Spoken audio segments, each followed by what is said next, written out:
저에게는 기억할 만한 즉 멘토가 몇 분 계세요. 멘토라고 하면 내가 무엇이든지 그 사람의 어떤 것 하나를 보고 배워 그대로 살고 싶다, 또는 그렇게 살아내고 싶다라고 생각하는 앞서간 사람들이잖아요. 나에게는 지금 터키에서 사역하고 계시는 중학교 2학년 주일학교 선생님이신 최미연 선교사님이 계세요. 이분이 나에게 선교사로 헌신하는 법을 보여주셨어요. 도서관에서 일하시던 분이 모든 걸 내려놓고 그리고 나서 둘로스 배를 타고 그리고 터키로 머물러 돌아다니시면서 하나님의 거룩한 복음을 전하는 자로 헌신해서 나아가는 모습이 중학교 2학년인 나에겐 굉장히 의미가 있었어요. 그분이 그렇게 선교지로 가시고 그 다음에 나에게 멘토가 되신 분은 서대원 목사님이라는 분이셨어요. 그분은 내가 중고등부 교사를 하고 있을 때 교육부 담당 목회자셨는데, 그분이 나에게 뭘 얘기하셨냐 하면, 하나님의 일에는, 하나님이 하시는 일에는 많은 사람이 필요하지 않다. 단 한 사람의 헌신된 그 사람을 통해서 하나님께서 일하신다라는 걸 나에게 가르쳐 주신 분이에요. 그래서 그분의 손에 이끌려서 참 많이 이용당했지. 하나님의 사역에 쓰임받았다고 표현해야 되는데, 이건 쓰임이 아니라 마치 이용당한 기분이었어. 정말 한 2, 3년을 이용당한 기분이야. 너무 힘들게 한 사람이 되려고 몸부림치면서, 그때 또 때마침 그 찬양이 유행이었잖아. 주님이 찾으시는 그 한 사람 내가 되기를 하면서 막 눈물 콧물 흘리면서 그 한 사람이 되기를 기도하면서 나아갔단 말이죠. 그분이 다른 교회로 이동하시고 그 다음에 나에게 멘토가 된 분은 나에게 10년 동안 나에게 청년부 담당으로 계시면서 청년부 성경 공부를 가르치셨던 남명훈 목사님이시라는 분이세요. 그분 때문에 성경을 바르게 볼 수 있었고 성경대로 기도하는 법을 배우게 됐으며, 그분들로 인하여서 성경대로 말씀대로 사는 삶이 어떤 건지를 실제로 보게 되었어요. 그분들도 잘 사역하시다가 담임 목회지로 나가지 않으시고 말레이시아 선교사로 가셨단 말이에요. 그러니까 나에겐 늘 멘토가 선교사로 끝내시는 분들이 되게 많았어요. 그분들을 통해선 어떻게 배웠냐? 무엇을 배웠냐? 어떤 상황 가운데에서도 주님의 말씀이 내 삶의 길이다. 그 말씀을 붙잡고 살아내는 법, 정말 사는 법. 말씀이 입술에서 그냥 흩어지는 게 아니라 그 말씀이 삶으로 걸어내는 모습을 그분들을 통해서 배웠어요. 그러면서 수많은 성경의 인물들이 나의 멘토가 되기도 했고 내가 그를 따라가려고 하는 거울이 되기도 했으며, 그 모든 사람들을 통해서 나는 하나님의 나라와 하나님의 사람들을 대하는 법과 내가 어떻게 그리스도인으로 살아내야 하는지에 대한 방법들을 하나하나 배워나갔어요. 지금도 다 돼서 이제 끝이야, 나는 이제 완벽해 라고 말하는 것이 아니라, 나는 여전히 지금도 하나님께서 내게 보여주시는 순간순간의 멘토들을 보며 하나님의 나라를 함께 걸어가고 있어요. 내가 만약에 외롭고 내가 만약에 힘겹고 지칠 때는 언제냐? 내가 따라갈 그 누군가를 잃어버렸을 때. 그걸 나는 길을 잃는다는 생각이 들 정도로 답답하더라고요. 내가 그분들을 통해서 내 마음 안에 꿈꿨던 건 뭐냐? 나도 누군가에게 이런 길을 보여주는 사람이 되고 싶다.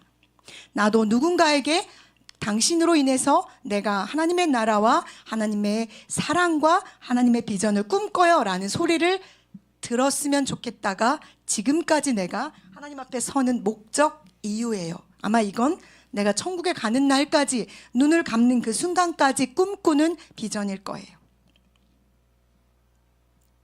여러분은 어떤가요? 여러분은 지난 한 주 동안 누구를 바라보며 누구의 뒷모습을 보고 누구의 말을 따라 여러분은 걸어오셨나요? 그 모든 분들이 끝내는 가르치고 있는 것, 그분들이 그렇게 살아내고 그렇게 말하고 그렇게 몸부림치면서 지켜내려고 했던 그 모든 것의 끝에는 누가 계셨냐? 바로 오늘 우리가 읽은 8장에 기록되어져 있는 예수 그리스도가 거기 끝에 있었기에 나는 그분들을 지금도 존경하고 사랑하고 자랑해요.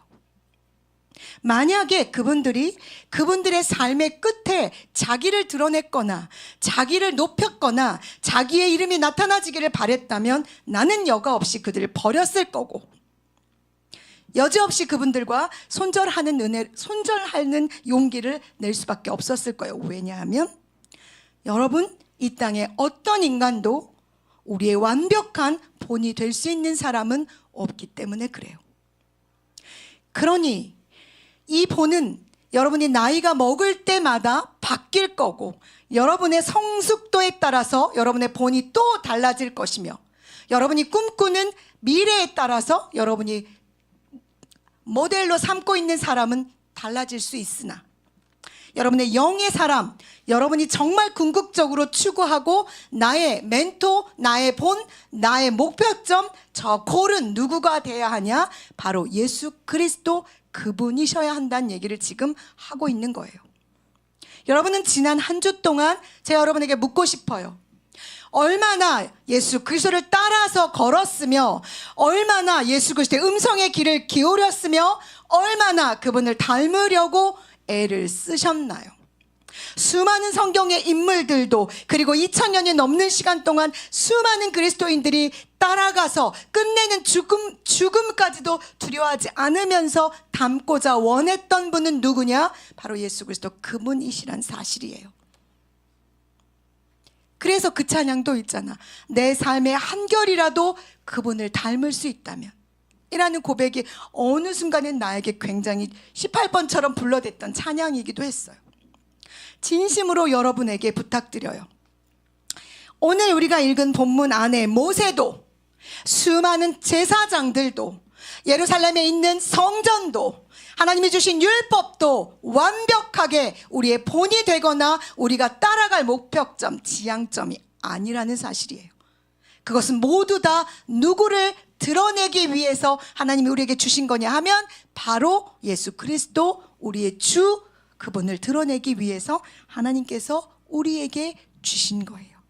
그래서 오늘 8장은 솔직히 말하면 더 좋은, 더라는 단어가 8장의 키워드죠.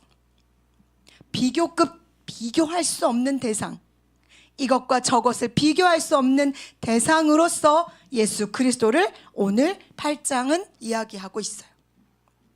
사랑하는 여러분, 오늘은 내가 여러분에게 진심으로 부탁하고 싶은 게 있어요. 정말 한결이라도 주님이 기도하시던 모습 한 편이라도, 주님이 말씀 앞에 서셨던 그 한순간이라도, 하나님 앞에 영광을 올려드렸던 그 한마디라도, 사람을 대하시면서 사랑으로 품고 그들을 바라보셨던 시선 하나라도 이번 한 주 여러분이 배우시고 따라하시길 진심으로 바라요. 그렇게 조금씩 걸어갈 때, 조금씩 그분을 따라서 내가 움직이려고 애쓸 때, 나의 목표는 세상이 감당할 수 없는, 세상이 나에게 줄 수 없는, 세상으로는 따라갈 수 없는 높은, 가장 높은 영적인 목표점과 그 은혜를 누리게 될 거라고 저는 확신해요. 누구하고도 비교하지 않아도 되는, 누구와 나를 그 라인선에 두지 않아도 되는 자존감의 하이클래스 가운데 여러분이 있을 그 은혜를 여러분 이번 한 주에 누리길 진심으로 바라요. 그러기 위해서 예수께서 이 땅에 오셨고, 그러기 위해서 예수께서 십자가에 죽으셨으며, 그러기 위해서 부활하셨고, 그러기 위해서 지금도 하나님의 우편에서 우리의 주가 되시기 위해 중보하고 계시다는 사실이 여러분에게 큰 힘과 위로가 되기를 진심으로 원합니다. 실제적으로 하나만 예를 들고 마무리할게요. 그래서 여러분들이 하는 기도는 매우 실제적이 돼야 돼요. 예를 들어서 하나님의 영광이 되고 싶어요, 하나님의 말씀에 순종하는 자가 되고 싶어요 라고 두리뭉실하여 드리는 기도가 아니라, 실제로 주님이 내 본이 되셔서 주님이 가난한 자들과 눈먼 자들과 고통받는 자들을 바라보시며 눈물을 흘리신 것처럼 나도 그렇게 눈물을 흘리며 세상 가운 한 길을 걷고 싶어요 라고 기도하는 거라는 거죠. 마음의 감동으로 주님이 가난하고 힘겨운 자들을 바라보는 마음의 감동을 주셨다면 감동으로 머물러 있는 것이 아니라 손을 내밀어 여러분의 주머니에 넣어서 주머니에 있는 돈을 꺼내 그들에게 줄 수 있는 것이 닮아가는 거예요. 힘겨운 자들에게 손을 내밀어 그들의 손을 붙잡고 한마디라도 같이 기도해 줄 수 있는 것. 여기 공동체 안에 들어오지 못해 고통스러운 자들이 여기에 있다면 그에게 손을 내밀고 한 주에 한 번 정도는 전화할 수 있는 것, 그것이 행함으로 지켜지는 예수의 결을 닮아가는 거라고요. 그래서 우리가 믿는 예수 그리스도는, 우리가 기독교인이고 그리스도인이라고 말할 때 우리는 질질 뭘 흘리고 다녀야 돼요. 깔끔하지 않아요. 뭘 계속 흘려야 돼. 사랑을 흘려야 되고, 내가 가지고 있는 재정을 흘려보내야 되고, 내가 가지고 있는 이 말의 행복한 긍정적인 언어들을 계속해서 흘려줘야 되고, 나눠야 되고, 이것이 우리들이 삶에서 흘려보내야 하는 것들이라는 걸 잊지 않으셨으면 좋겠어요. 여기에 조건이 하나 있어요. 요만 하고 마무리할게요. 예수님이 여러분을 사랑함에 있어 어떤 조건, 가치를 거기에 부여하지 않으시는 것처럼 진심으로 우리가 바라는 것은 내가 누군가를 대할 때 그 사람의 조건과 가치를 부여하지 않고 사랑해야 한다는 거예요. 그 사람의 외모, 그 사람의 말투. 지난 31일 송구행신 예배 때 덕훈이랑 은경이 뒤에 앉아 계셨던 분 생각나지? 나는 처음 봤어. 행여자이신 분이 송구영신 예배 오셨단 말이에요. 맨 뒤에 앉아서 예배를 드리시는데 너무 신비하게 모든 찬양을 따라 불러. 그리고 계속 뭘 축복해. 그리고선 헌금도 하셨어. 내가 이야기를 하는 건 뭐냐면, 그분이 딱 들어왔을 때 내가 가장 먼저 떠올린 생각이 뭔지 알아? 어떡하지? 냄새가 나는데. 어떡하지? 저분이 앉아 계신 주변에 사람이 앉을 수 없을 텐데. 어떡하지? 혹시 이상한 소리를 해서 예배를 방해하게 된다면? 어떡하지? 라는 이 편견이 내내 그분을 편견의 눈으로 바라봤다는 거예요. 끝내는 내가 그분이 마지막에 나오셔서 뒤에서 목사님을 축복하고 교회를 축복하고 뭔가를 막 축복하시는 거야. 서서 소리를 내서. 그 모습을 내가 질질 끌고 밖으로 나왔어. 가시라고. 나는 예수님을 쫓아낸 기분이었어. 내내 찝찝했어. 우리가 가지고 있는 시선의 편견과 우리가 가지고 있는 사람에 대한 마음의 그 잣대들이 어쩌면 그 모습으로 오신 예수님을 놓칠 수도 있어요. 여러분, 내 옆에 스치고 지나가는 그 누군가가 예수님이 있을 수도 있다는 얘기를 하는 거예요. 예수님은 정말, 예수님 당시에 정말 볼품없는 분으로 오셨단 말이에요. 갈릴리 시골 촌구석에 몫으로 삐쩍 말라서 정말 볼품없는 모습으로 오셨어요. 아무도 그분이 왕이라고 생각하지 않았고, 아무도 그분을 하나님의 아들이라고 믿지 않았다고요. 우리 중에 누구 하나도 예수 그리스도의 그 사랑에서 벗어나는 사람은 없다니까요. 그가 가지고 있는 생각, 그가 가지고 있는 모습, 그가 하고 있는 행동들로 인하여서 그 사랑에서 제외되는 사람은 아무도 없어요. 누구나 그 사랑 가운데 있다니까요. 그런데 왜 우리가 내가 갖고 있는 가치와 사상과 편견과 이 기준 때문에 이 편협한 잣대로 사람들을 저울질하냐고요. 왜 교회가 그렇게 바뀌고 있냐고요. 왜 교회의 문턱이 여전히 자꾸 높아지고 있냐고요.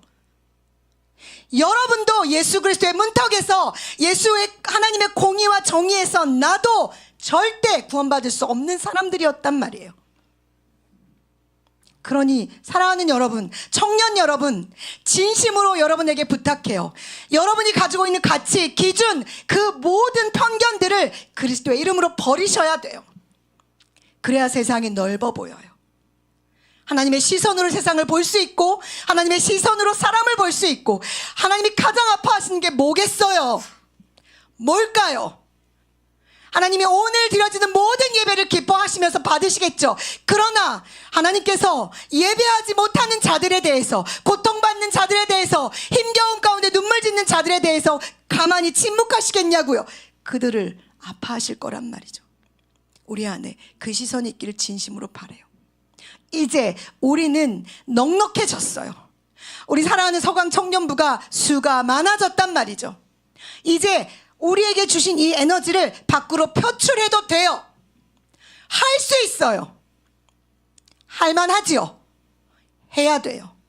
올해는 그래서 여러분들이 좀 밖으로 나아가서 밖에 있는 사람들에게, 밖에 고통받는 자들에게, 정말 하나님이 어디 있는지 찾고 싶은 사람들에게 나를 좀 살려달라고, 나를 좀 이 고통에서 좀 나를 좀 해방시켜줘라고 부르짖는 자들에게 달려가는 사람들이 되길 진심으로 바라요. 그걸 여러분과 저에게 주님이 원하실 거라고요. 여러분이 예수 그리스도의 본을 따라 가는 자들이라면 하나님이 그렇게 하실 거예요. 10절에 그날 후에, 즉 예수 그리스도께서 십자가에 달려 죽으시고 부활하신 그 후에 성령이 우리 가운데 임하셔서 우리의 생각과 마음을 사로잡으시면 우리는 하나님이 기뻐하시는 새 사람으로 이 땅 가운데 살아갈 수 있어요. 뭘로 보시겠냐고요. 하나님이 그 무엇으로 너가 나를 사랑하는지, 네가 성령 가운데 살고 있는지, 너가 하나님 나를 본받아서 본을 따라서 정말 그렇게 살고 싶도록 몸부림치는지 하나님이 어떻게 아시겠냐고요. 사람의 마음을 통찰하시는 예수님께서 이미 알고 계시니 여러분이 마음으로 그것을 결단하고 마음 먹음부터 하나님께서 시작하실 거라고 믿어요. 그러니 여러분의 가진 것을 100의 1이라도 나눌 수 있는 사람이기를 원해요. 그게 예수의 결을 따라가는 본받는 자의 삶이에요. 그거 손해보는 거 아니에요. 절대 손해보는 삶이 아니랍니다. 여러분의 시간, 여러분의 건강, 여러분이 가지고 있는 재정, 여러분의 생각, 여러분이 알고 있는 하나님에 대한 지식들을 나누는 삶을 살기를, 그것이 예수를 본받아 사는 우리가 해야 할 일이며, 죄를 기억하지 않으시는 하나님 앞에 사는 진리 가운데 자유한 우리가 이 땅에서 진리로 다시 묶임바 되어 사는 기쁨이에요. 이번 한 주는 예수의 결을 따라 여러분이 살아내시기를 진심으로 축복합니다.